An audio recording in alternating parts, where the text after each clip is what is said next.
and this is the Walking in Aloha Let's Talk Story podcast.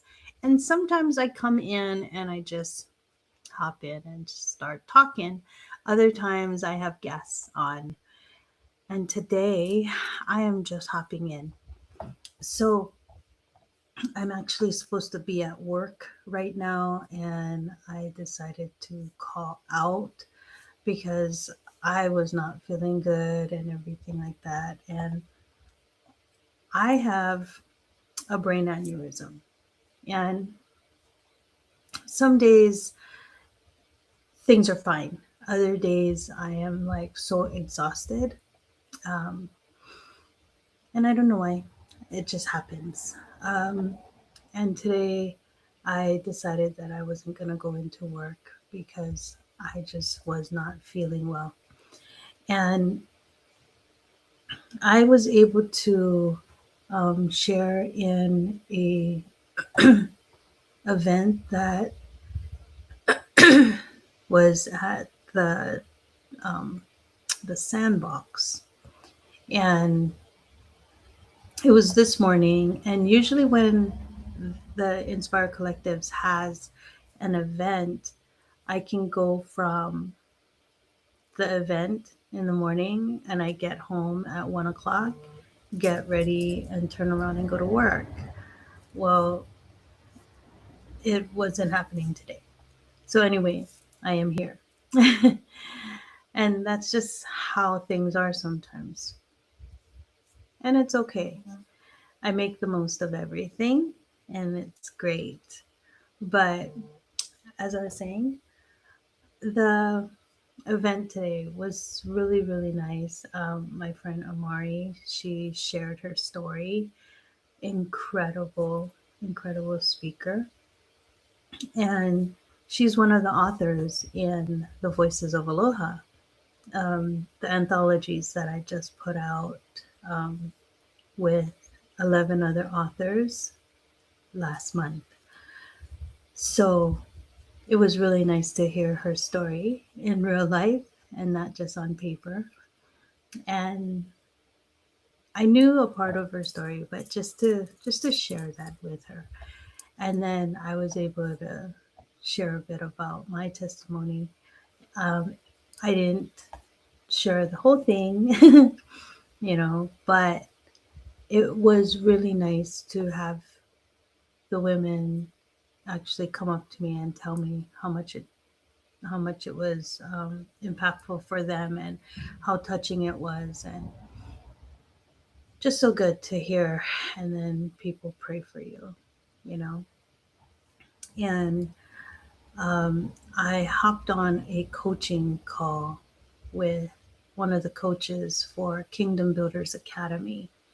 Incredible. Carol is amazing, and I am just so excited to be working with her and her sharing her expertise with me. She's been in the coaching circle for years now. And as she said, there's a time when she was also doing a lot of the things for free. And then now moving over to actually um, having paid clients.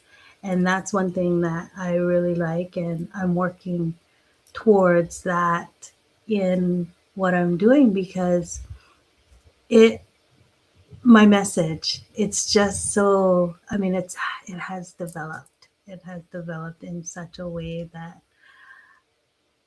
I I don't know how else to put it, but God is growing me and training me up with the people that I've come across, and He's been bringing people to me and just learning from them. But I just wanted to hop in, and you know, many of you know that, excuse me, of what I'm going through. And yeah, it is a scary thing. It is a scary thing. But I'm not going to let it stop me from what I'm doing. So you don't have to worry. I will be here. As long as I can be here, I will be here. And one of the ladies shared today, and she said, I'm so glad that they found the aneurysm because um, her husband or her husband's brother, I'm so sorry that I forgot that part, actually had a brain aneurysm but passed from it. And as I was speaking with the ladies, I did say that when you hear someone had a brain aneurysm, it's because it was too late. The reason why you're hearing it or somebody's talking about it is because, oh, so and so passed away because from a brain aneurysm or something to that effect. Um, Up until now, I never knew anyone else who had has a brain aneurysm. They always had a brain aneurysm. You know what I mean? And so when she shared that, I was like, that is so hard to hear. But encouraging also because, like she said, you know, the prayers and the positivity, all of that I bring is so inspiring. And I can't take it. I mean, like, I know I'm the one speaking, but God is the one that puts me in those places. And I don't know how else to handle this of what I'm going through except to do what I'm doing right now, which is sharing my story, sharing what I'm going through, sharing the fact that, yes, it is true, it is what it is. Um, I actually have an appointment next Monday with the neurosurgeon, you know, because I want to know if there truly is a second opinion. Can they really do something? Or is it that line of it is safer to watch it? That one line of it's safer to watch it. Is that just the whole case? Just watch it. Um, there's times when I'm like, well, that doesn't make me feel any better. But I'm not a doctor. I'm not a doctor. And I don't know how else to handle it except for the fact that I need to trust God and I need to trust the fact that um, He'll place people where they need to be so that I can get the help that I can get. But other than that, things are good. Like I said, headaches, the fatigue, those things, yeah, I'll deal with it.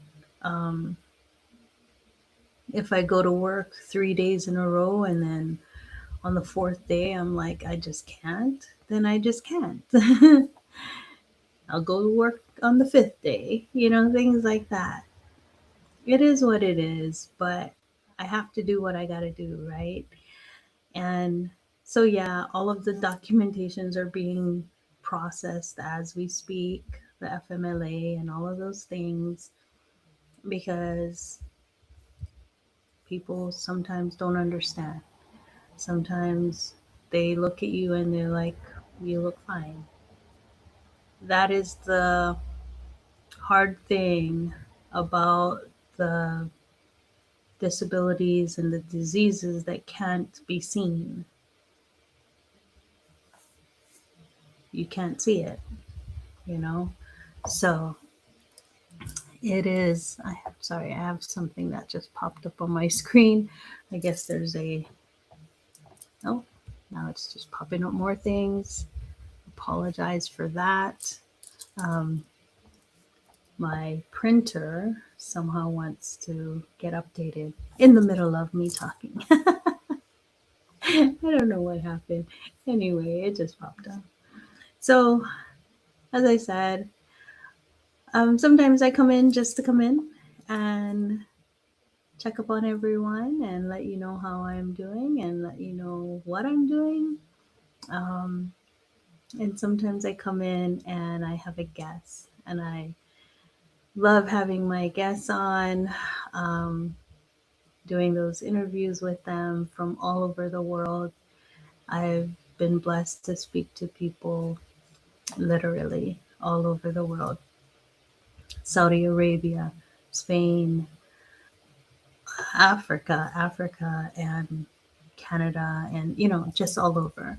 So it is a blessing, and I'm thankful for each and every one of them. Um, and just to come in and just to say hi, let you know what's going on, and um, let you know what I'm doing. So I think I posted it before. And there was a manifesto that I posted, because I work with coaches in different places. Um, Carol, she's on the East Coast side in the US. And then I work with coaches that is in Australia. And the time differences are crazy, but I work it out. And did you know that Hawaii is like the last time zone in the entire world on the planet? There is nobody later than our time. So, like I said, time differences are crazy. And I try to adjust where I can. Um, but I mentioned I did post it earlier, and it was about a new a new movement that God has placed on my heart. And that movement is the Aloha Always Global movement, right? Aloha Always Global, because I've been seeing it more. And people talk about proof of concept, and I think it's been proven already that through the podcast and interviewing people all over the world, that yes, aloha in the way that God gave it to me. Aloha is aloha in Hawaii, right? And you hear aloha, and people live aloha. And if you look at it, there is actually an aloha law or something like that. You can actually Google it, and they do use the breakdown of the ALOHA in Hawaii also. And I never knew anything about that until after I wrote my book and realized that I was using an acronym, right? The ALOHA. And then I actually researched that, and I was like, oh, wow, that is so crazy. Because, like I said, I never knew that they're born and raised here in Hawaii. And I never knew that there was like this aloha law. And it was actually broken down in that way. So for me to be using it the way that God has given it to me is so different, um, in my circle anyway. Like I said, I never knew that it was done that way. And I appreciate the fact that God is so great. He is so huge that he can do it like that and show me that, yes, it is this framework that he gave me, but it was also someone else's that is now here in Hawaii. And I learned aloha because I live here in Hawaii, right? I learned the way that we do things, and being right and being pono and living that aloha way. It was just the way that we were taught. We were just taught to do that.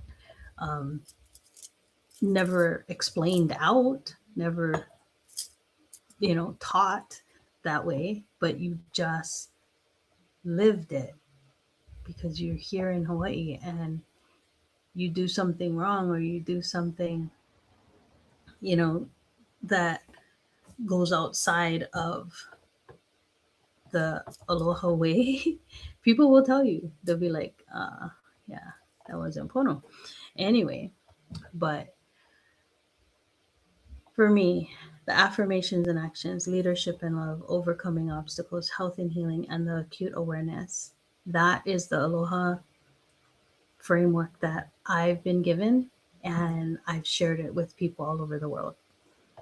So now that I have this new movement, the Aloha Always Global, I want to be able to share Aloha with more people in a wider scale and actually teach people that through the framework that I have, that they can also share that. So I don't want to be planting, like they say, planting your own garden, but I want to be teaching people how to plant their own, because your voice matters. Your voice is very important. The stories that you have to tell is incredibly important. It could be the one thing that someone else is praying for and you just don't know it.